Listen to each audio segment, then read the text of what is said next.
ভোর রাত্রে যখন সাহরি খাইতে উঠবেন, সাহরি খাওয়ার পর ফজরের আজানের আগে আপনি 10 মিনিট 5 মিনিট একটু আল্লাহর কাছে ক্যাবলামুখী হয়ে হাত তুলে রুমের লাইটটা বন্ধ করে একটু আল্লাহর সাথে কথা বলবেন। মানুষের সাথে বহুত কথা বলছেন, আল্লাহর সাথে একটু কথা বলে দেখেন। আল্লাহর সাথে কথা বলার স্বাদ আছে ভাই, অনেকে জীবনে একবারও এই স্বাদ পান নাই। একটু কথা বলে দেখেন, ভোর রাতে সাহরি খেতে উঠলে 10টা মিনিট একটু হাত তুলে কথা বলেন। কিভাবে কথা বলবেন?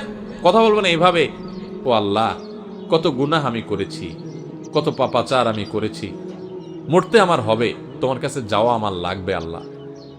শয়তানের প্ররোচনা করেছি, এই রমজান মাস তুমি কত মানুষকে মাফ করে দাও। নবী করিম সাল্লাল্লাহু আলাইহি ওয়াসাল্লাম বলেছেন, ওয়ালিল্লাহি উতাকাউ মিনান নার ওয়া যালিকা ফি কুল্লি লাইলা।